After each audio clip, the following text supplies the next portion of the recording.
I just bought the only classic car worth buying. And no, I'm not kidding, I am dead serious. This is genuinely the best car ever made. It's affordable, it's cheap to fix, it's fun to drive, it's great to look at. It's just perfect. I present to you the 1971 Volkswagen Super Beetle.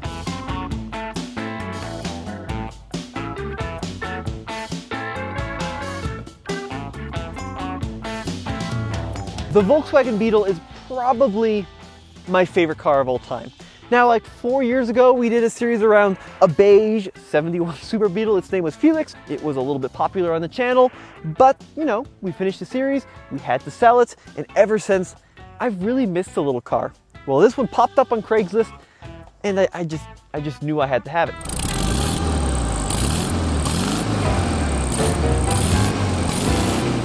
Now, the only traditional VW emblem on the outside of this Volkswagen is actually up here, kind of near the cowl, at the very top of the hood/trunk. Now, of course, modern cars, they have it more down here, more prominently displayed, but I do think it looks kind of quite nice up here with this single piece of chrome that leads to the emblem. Other benefit of having it up here, if you hit somebody, they're gonna face plant their forehead right into the VW emblem and then get a nice logo right in the middle of their head. One of the most unique Volkswagen designs, the running boards. And I always thought this was such a cool thing. Now, running boards are typically found on like trucks, like truck stuff, F450, going to the Walmart, whatever. I'm gonna get some comments on that one. But of course, on a Volkswagen, the seat is super low, so you can just sit down into them. So what are the purpose of the running boards? Well, you're not supposed to stand on them. You will break them if you stand on them, especially now that these cars are 50 years old and probably riddled with rust. That is not a load-bearing feature anymore, but they also serve a purpose of keeping the side of the car clean. So when you're driving around in the winter, the fender only catches so much. The running boards do a good job of keeping everything nice and clean, especially through rain and road grime and all of that. Now, the eagle-eye viewers among you may have noticed that I have been lying to you this entire time. I did not, in fact, buy a Volkswagen Beetle. I bought a Volkswagen Super Beetle. Now, the Super in Super Beetle means that it has a flat six with a turbocharger and nearly 300 horsepower. No, absolutely not. Super Beetles don't have any more power than standard Beetles, but they are pretty significantly different. Here's how. In the late 1960s, Volkswagen went from selling, 2,000 million Beetles a year to just 1.9 thousand million Beetles a year, something ridiculous. But competitors from the terrible American cars, but also from Japan, really started to have a hit on Volkswagen sales. So they decided they needed to make the Beetle a little bit more practical, a little bit more usable. So they came out with a Super Beetle, and it's something like 3 inches longer than a standard Beetle. It's also about 1.5 inches wider than a standard Beetle.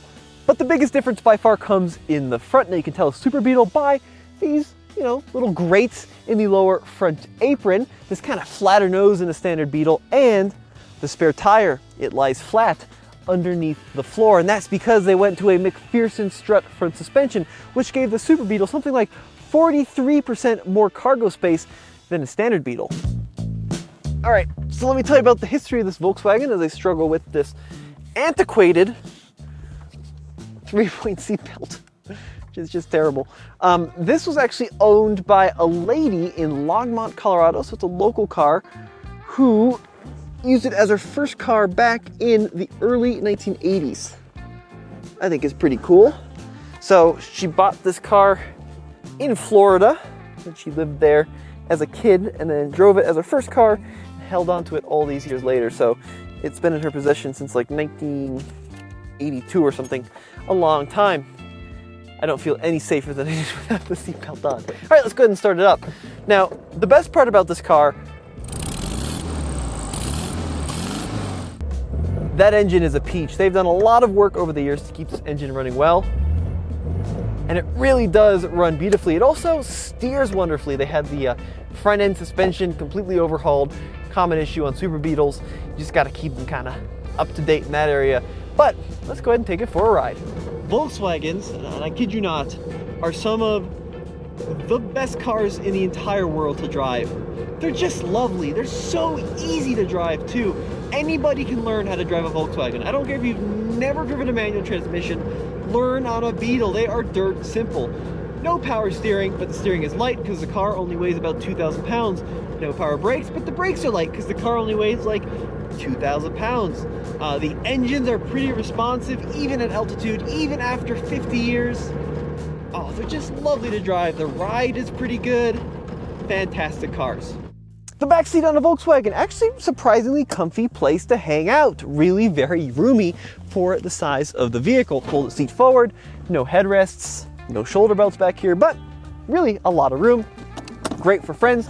Now the front seat belts, they are 3-point belts, but they don't have retracts built into them, so you kind of have to adjust them by pulling these straps, and they're just a mess. The first thing I'm going to change is get some retracts in this car. But other things that are interesting back here, well, you got a little bit of storage behind the rear seat, and you've got dual rear ashtrays. Volkswagen convertibles were typically pretty well equipped compared to sedans, so they had dual rear ashtrays so your kids could smoke. The Volkswagen Super Beetle is more comfortable, more practical than a standard Beetle, but they're typically less desired by collectors. Now this car it's actually 51 years old, which is pretty crazy. So honestly, the whole, oh, well, it's a Super Beetle, it's not collectible. I never bought that, I think it's stupid.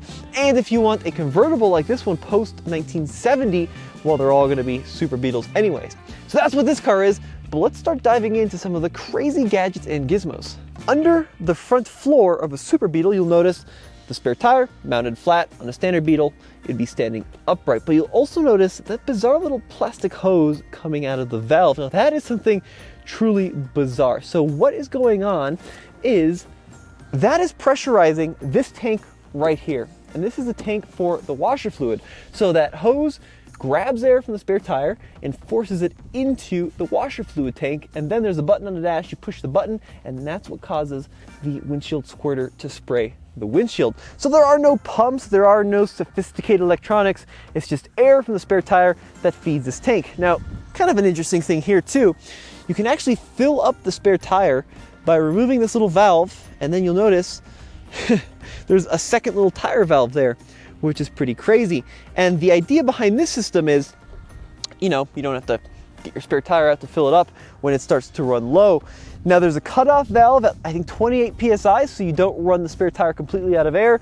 Honestly, this whole system, kind of a mess, because all the little plastic joints will start to wear out over time, and then what you're left with is a flat spare tire, because all the air will leak out, and no pressure for the washer fluid. While we're under the front of the Beetle here, a couple of other interesting things. Now, you notice this cardboard, this is actually factory. Mine's in pretty rough shape, but this is what is supposed to basically be the lining of the trunk. Pull that back and you see an absolute rat's nest of a wiring system. Now, all Beetles to some extent have a mess of wires back there. This one is especially bad, but definitely a project you need to work on. This is your fresh air box right there. So there should be pipes that kind of feed fresh air into the cabin.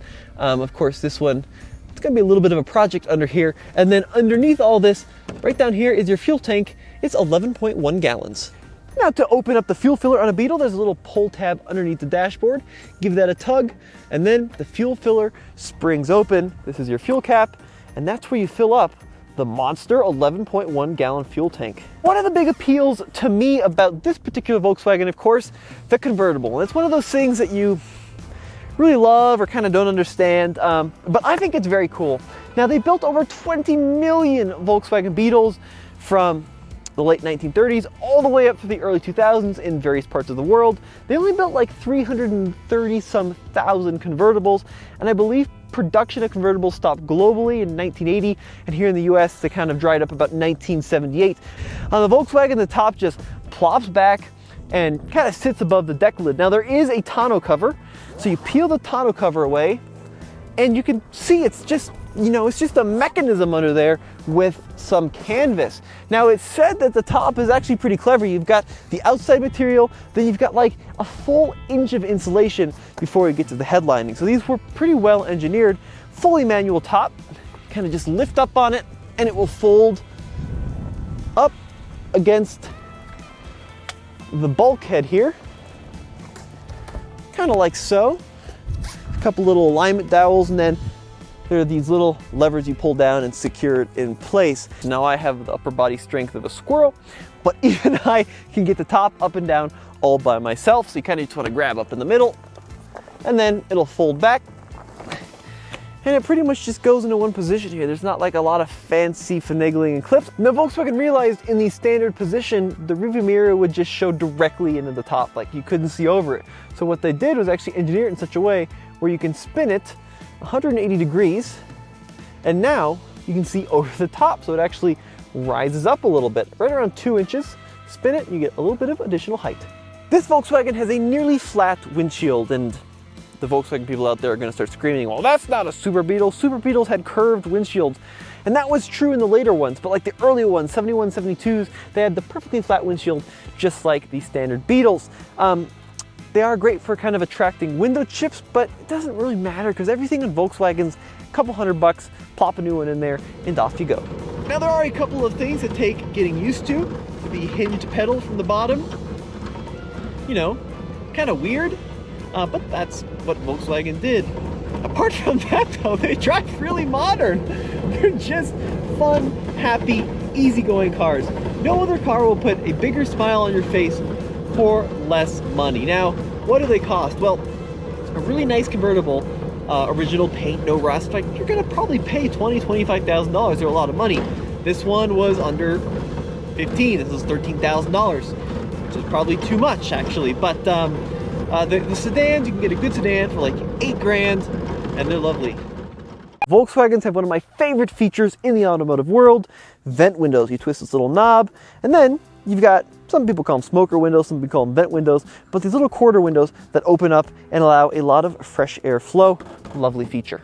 We're not done with the window shenanigans though, because of course the Volkswagen has roll-up windows.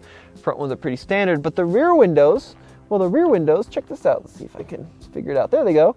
They actually spin up around a central hinge, so they kind of come up from the side, which I think looks pretty cool. Throughout the years, of course, the Volkswagen had several different engine sizes, but all the same configuration, a flat 4. Later ones even had fuel injection. Now this one has a 1,584 or something. It's a 1,600cc flat 4-cylinder. And it makes 60 horsepower and 81.7 pound-feet of torque. Now these engines are lovely, lovely, lovely little engines. This one's carbureted, but even I can point out most of the stuff on this engine. And I know nothing about most engines I look at. But check this out, like very simple carburetor. This one has recently been replaced. You've got your fuel pump there. You've got your distributor. You've got the vacuum advance of the carburetor. Generator up here. These engines come out with 4 bolts. Top speed officially is 81 miles an hour. This one, I've had it up to like 75, and that's kind of where it seems to top out, which isn't bad for an old soot bomb with God knows how many miles and an age of 51 plus years. Oh, another cool thing, Volkswagens make this really kind of unique chirp. They go chirp, chirp, chirp, chirp. I think it's officially called like the Fweem, is what VW people call it or something. But the chirp actually comes from baffles in the little chrome exhaust tips. 71's a cool year because you get a good mix of like safety technology, like 3-point seatbelts, but you still get like the nice thin steering wheel and the partly cooler dash. It's not the coolest dash, but it's pretty cool overall. But let's talk about like the seats in this Volkswagen. Super simple. You've got vinyl upholstery, you've got headrests, sorta, and that's your seat. It moves back and forth, it reclines, but it doesn't do anything else. And they come out just by like sliding them off the tracks. Super easy to use. The instrumentation on a Volkswagen, very simple overall. So we've got a light for the generator, that's your voltage. We got a light for the oil pressure, and then we got a fuel gauge and a speedometer. Oh, we also have a warning for the high beams, but that's it. There's almost nothing that goes into the gauges on these Volkswagens. There's even no temperature gauge. Now this car, you know, it's a car that looks good on camera. It's good from 25 feet, but it's pretty rough around the edges, and I've got a lot of work ahead of me.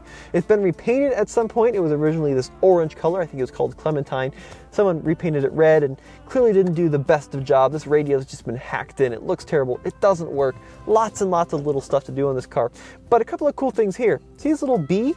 That is your brake warning indicator, but you can push in on the bulb to check if it's working. These are your wiper controls. Flick them on, you got 2 speeds.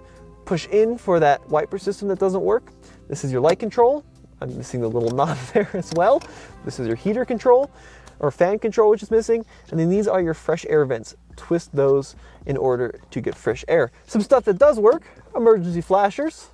Works like a dream. And the ashtray apparently is broken too. You really had a choice of 2 different transmissions on these old Volkswagens. This was the most common, a 4-speed manual transmission. It really is a great little manual to learn on, actually. Super easy. The clutch is, I mean, it's super basic. But you got 1, 2, 3, 4 standard H pattern. This one's loosened up over time, so you got neutral, first gear, that's like neutral, second gear, that's like neutral. Anyway, you get the point. And then reverse, push down, and you kind of pull back at an angle. And that's how the manual works on a Volkswagen. Super simple. So there you have it, the Volkswagen Beetle. Now, I paid $13,000 for this one. Probably a little bit too much in retrospect. I mean, yes, it's pretty rust-free, and yes, it's shiny, but it just needs a little bit of everything. However, I'm very excited to kind of get my hands dirty, believe it or not. I think even I have the skill to get that thing fixed up. And we'll do a bunch of really cool videos, because now we have the 3 people's cars in our fleet. I've got a Volkswagen Beetle, I have a Mini Cooper, and of course the company has that Citroen 2CV, so it'd be cool to kind of do like a 3-way shootout. Let me know what you think of my bug. Let me know if you have any name suggestions, because I'm really bad at coming up with names, and we'll see you on the next video.